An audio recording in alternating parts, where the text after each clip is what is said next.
dimanapun dia berada, selalu akan membuka kemajuan-kemajuan, membuka kebaikan-kebaikan, membuka kemuliaan-kemuliaan. Anda datang ke tempat kerja, datang ke kantor, maka tunjukkan Anda orang Islam yang benar, bukan nilai kebaikan. Kalau ada orang jujur, Anda yang paling jujur. Kalau ada orang baik, Anda yang paling baik. Kalau ada orang sabar, Anda yang paling sabar. Dan bangun dengan nilai-nilai kemajuan. Dimanapun Islam berada, mengarahkan pada nilai-nilai kebangkitan.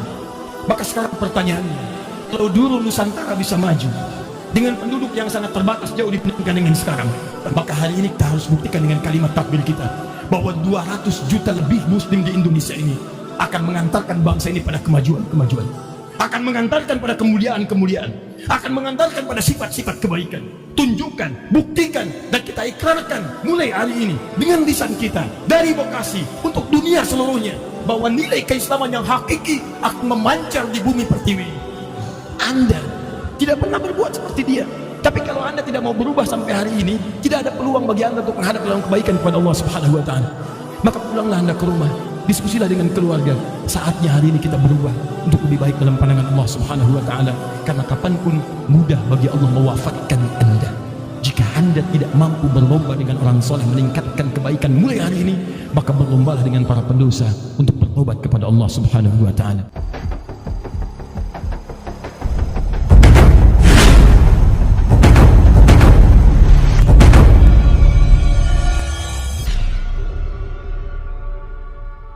Karena itulah hadirin, kalau nilai keislaman yang kedua ini saja kita praktekkan dalam kehidupan berbangsa bernegara di tempat Indonesia yang kita cintai ini, demi Allah saya katakan, Indonesia akan maju, Indonesia akan damai, Indonesia akan tentram, karena kalimat takbirlah yang dikumandangkan oleh para pendiri bangsa ini. Bung Tomo yang menghadirkan takbir saat mengusir para penjajah di Surabaya itu. Syekh Khalid bin Manta dengan kalimat takbirnya Allahu Akbar mewakafkan rumahnya untuk digunakan proklamasi oleh Insinyur Soekarno dan Muhammad Hatta. Hadirin, kita hanya tahu kejadian itu berlangsung 17 Agustus tahun 1945 jam 10 pagi di Jalan Pegangsaan Timur nomor 56. Tahukah Anda bahwa itu bersamaan dengan hari Jumat di bulan Ramadan tahun 1323 Hijriah. Tahukah Anda Jalan Pegangsaan Timur nomor 56 rumah siapa itu? Rumah Syekh Khalid bin Manta, seorang muslim Indonesia keturunan Yaman, mewakafkan rumahnya dengan kalimat takbir Allahu Akbar, pakai rumah saya untuk proklamasi kemerdekaan Indonesia. Tahukah Anda Kiai Haji Nur Ali bagaimana berjuang menghadirkan Bekasi dengan segala kejayaannya? Allahu Akbar, kalimat itu yang digunakan. Tapi baik lagi para pendidik kita, sampai saking kesaktinya, luar biasanya, hebatnya kalimat Allahu Akbar ini, dicantumkanlah kalimat Allah dalam pembukaan undang-undang kita. Atas berkat rahmat Allah yang Maha Kuasa, Allah yang Maha Kuasa, dan dengan didorongkan oleh keinginan luhur, maka rakyat Indonesia menyatakan ini kemerdekaan. Perhatikan hadirin, sebagai adab kepada Allah Subhanahu wa Ta'ala, didorongkan keinginan luhur, ditempatkan setelah kalimat Allah.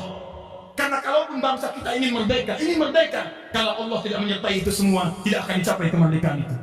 Para pendiri bangsa ini membuka segala kemenangan, membuka segala kebahagiaan untuk bangsa ini dengan kalimat Allahu Akbar. Sekarang Anda teriakkan, Anda gemakan Allahu Akbar, maka tugas kita sebagai anak bangsa menerjemahkan kalimat Allahu Akbar sebagai muslim dengan menerapkan nilai-nilai keislaman yang baik dalam kehidupan kita.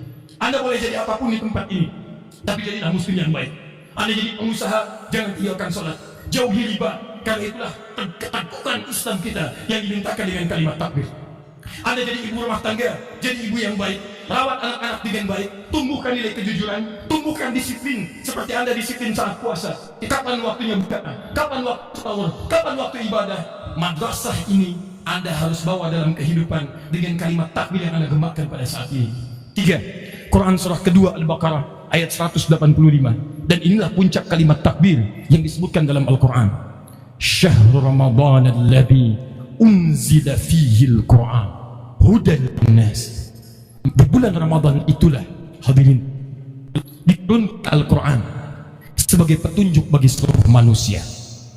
Dan Allah mengakhiri ayat ini, walitukabbirullaha ala ma hadakum. Dan setelah kalian selesai puasa, silahkan banyak bertakbir setelah mendapatkan hidayah dari Allah Subhanahu wa Ta'ala. Awal ayat dibuka bahwa Quran itu hidayah, pedoman hidup. Akhir ayat ditutup setelah mendapatkan pedoman itu, praktekkan dan awali dengan takbir. Apa pesan di ayat ini? Bukankah saat Ramadan Anda banyak berinteraksi dengan Al-Quran? Duhai Anda yang banyak membacanya, ada yang bertilawah, ada yang menghafalkannya.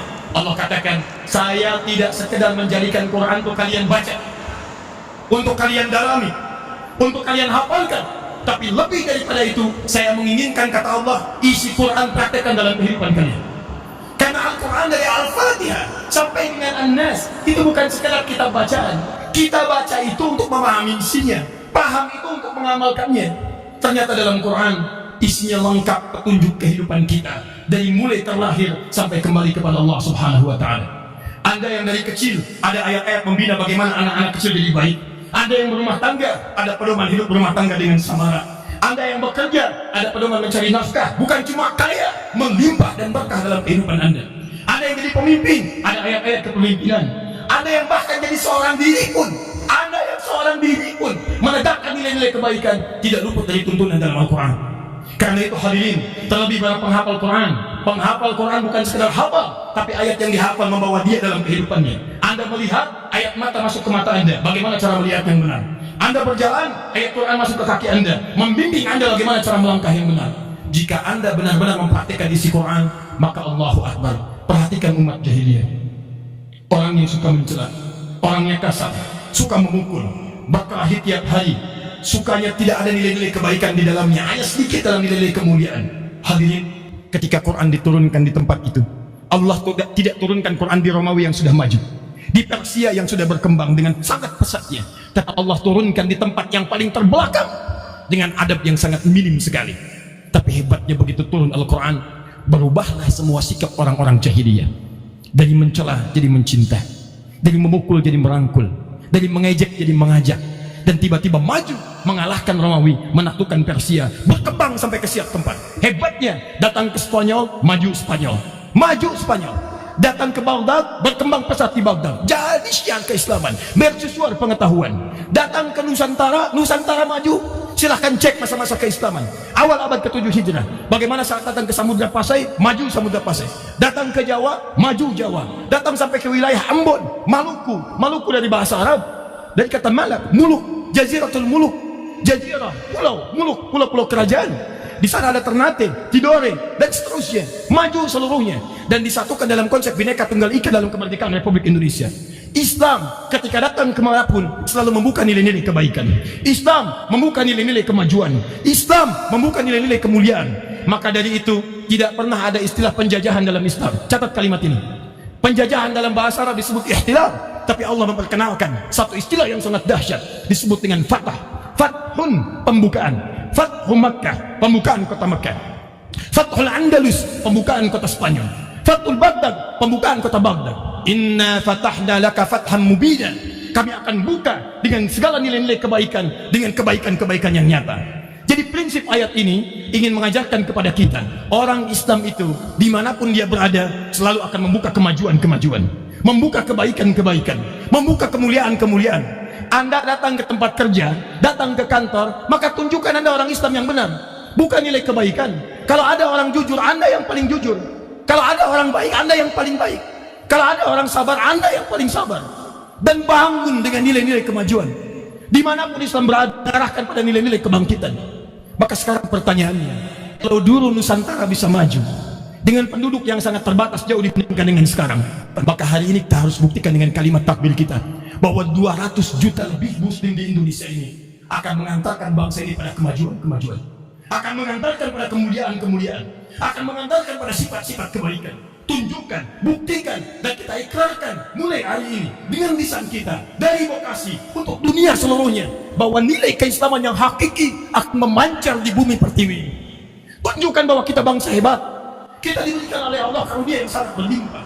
Emas kita dapatkan, tembaga kita mengambil, batu bara tinggal dilihat sudah kelihatan warnanya. Orang mencari sampai ke dalam, Anda melihat kita mendapatkan jenis dan bentuknya. Kurang apa lagi? Yang kurang adalah menerapkan nilai-nilai keislamannya. Kita butuh orang jujur, ahli hukum banyak, ahli ekonomi banyak. Banyak ahli hukum, tapi banyak pula yang dihukum. Banyak ahli ekonomi, tapi tidak bisa membangkitkan nilai-nilai ekonomi di bangsa kita. Apa yang kurang? Yang kurang adalah menegakkan nilai-nilai keislaman seperti ditunjukkan oleh Al-Quran dan Sunnah Rasulullah SAW. Bangkit hadirin, bangkit hamba Allah. Tunjukkan ada hamba Allah yang baik. Mulai hari ini ramaikan masjidnya, ramaikan majlis ta'limnya, dan ramaikan nilai-nilai kebaikan dalam kehidupan berbangsa kita. Hadirin yang terakhir, wa la'allakum tashkurun. Dan dengan Ramadan itu kalian akan banyak bertakbir karena banyak mensyukuri nikmat-nikmat Allah yang diberikan kepada kalian. Syukur dalam bahasa Arab tidak akan pernah disebutkan kecuali mengungkapkan kebahagiaan dengan cara menggunakan nikmat yang diberikan sesuai dengan apa yang telah Allah tetapkan. Kalau Anda ingin mensyukuri nikmat mata, alhamdulillah, Anda katakan saya bersyukur dengan nikmat mata. Maka kata Quran, tidak cukup dengan katakan alhamdulillah. Gunakan mata ini sesuai fungsi yang telah Allah tetapkan. Apa fungsinya? Kembalikan Quran surah ke-24 ayat 30. Ayat 31 untuk perempuan. Wa qul lil mu'minina yaghuddu min absarihim. Ayat 31 untuk perempuan. Wa qul lil mu'minati yaghuddna min absarihinna. Katakan pada pria-pria mukmin yang baik, perempuan-perempuan beriman yang baik, kalau Anda benar orang baik, kata Allah, palingkan pandangan Anda ke segala yang tidak baik. Lihat yang baik-baik. Mata orang beriman kalau akan digunakan, dia bersyukur dengan nikmat matanya, maka dia akan pernah melihat kecuali yang baik-baik. Ibu tidak akan lihat yang baik, bapak tidak akan melihat kecuali yang baik-baik. Buka handphone, lihat tayangan yang baik, lihat gambar yang baik, lihat matan yang baik, lihat kawan-kawan yang baik. Masuk kampus, bergaul dengan teman-teman yang baik. Masuk kantor, bergaul dengan teman-teman yang baik. Di rumah tangga tidak akan dilihat kecuali yang baik-baik. Kalau mata ini saja dipraktekkan dalam kehidupan, maka baik lingkungan dalam kehidupan kita. Lisan, adakah ayat Quran yang mengatakan katakan yang tidak baik? Quran surah 49 ayat ke-11 sampai dengan 12. Ya ayyuhalladzina amanu la yaskhar qaumin qaum. Hei orang-orang beriman, jangan saling mencela. La yaghtab ba'dukum ba'dhan. Jangan saling bergibah, jangan saling berdusta. Wailul mukadzibin. Katakan yang baik-baik, selalu katakan baik, katakan baik, katakan baik. Orang-orang yang bersyukur tidak hanya akan mengatakan alhamdulillah di lisannya, tapi dengan takbirnya dia akan berkomitmen dengan lisannya akan baik, tangannya baik, kakinya baik, dan seluruh tubuhnya baik. Hadirin, saatnya kita merenung pada saat ini. Kita belum diwafatkan oleh Allah Subhanahu wa Ta'ala. Kita masih hidup sampai hari ini. Barangkali itulah caranya Allah memberi kita kesempatan untuk bertobat dan mengakhiri segala masa kelam yang telah berlalu sampai dengan hari ini. Di saat Anda saat ini bertakbir, dan mustahil Allah meringankan di saat Anda bertakbir, kecuali ada peluang bagi kita untuk berubah menjadi lebih baik dalam pandangan Allah Subhanahu wa Ta'ala. Saya tidak peduli, setiap kita manusia pasti pernah berbuat salah.